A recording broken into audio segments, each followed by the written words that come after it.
Cassis, viens, ici. Ici, viens. Les Hautes-Alpes, c'est quand même un territoire particulier parce qu'il n'y a pas beaucoup de monde. C'est pas très peuplé. Et après, donc, il y a un réseau art dans lequel je suis actif quand je peux. Donc il y a quand même une communauté, une entraide entre les artistes du département. J'ai fait mon collège, mon lycée ici. Et en fait, du coup, j'ai fait des études à Paris, etc. Et je me suis vite rendu compte que pour faire mon travail, il fallait de l'espace. Donc je suis revenu à Embrun pour travailler. Et j'ai aussi le soutien de la municipalité qui m'aide avec un local où je peux travailler. Donc c'est vraiment un plus. J'ai pas besoin du réseau des villes en fait.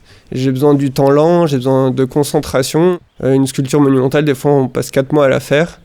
On n'est pas dans du temps court. Et donc Embrun c'est parfait pour ça, pour trouver ce temps.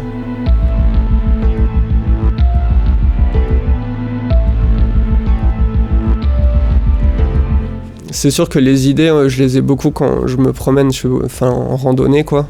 J'ai beaucoup travaillé avec le parcours des fées, donc ça c'était vraiment super parce que c'est dans un endroit qui est vraiment magnifique. Les paysages des montagnes, ils sont très propices aussi à faire vagabonder l'imagination et à imaginer des formes qui s'immisceraient dans ces paysages. Donc peut-être moi, j'aurais un rapport au paysage, au territoire comme ça. Mais... Pendant mes études de 3D, on apprend donc à modéliser en 3D. Et en fait, on travaille avec des objets à facettes. Quand on sculpte, en fait, l'objet, quand il est simplifié, c'est juste un assemblage de facettes. Et après, on met des filtres, etc. pour augmenter la résolution et elles disparaissent. Mais en gros, du coup, les facettes, c'est comme la matière brute de l'objet en 3D. Et du coup, moi, en fait, je le rends visible dans un souci d'efficacité, de transparence du fait que c'est de la 3D, je montre que c'est de la 3D. En fait, j'essaye de matérialiser comme des visions ou des choses que moi j'aimerais voir en me promenant dans un paysage. On a tous envie de vivre des aventures. Moi, je suis très influencé par la culture geek, partout. Enfin, les films, les jeux vidéo. Donc, mon travail, il tend à créer ces objets de fiction et de les mettre dans le monde réel pour que les gens les croisent.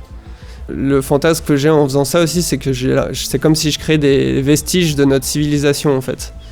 Voilà, je me dis, c'est dommage, on va pas leur laisser juste des déchets et des bagnoles éventrées. J'aimerais bien qu'il y ait des espèces de vestiges de ce à quoi on aurait pu ressembler aussi. Ça peut être un des fantasmes que je poursuis.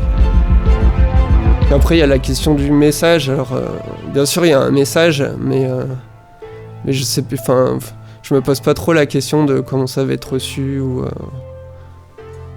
Ouais.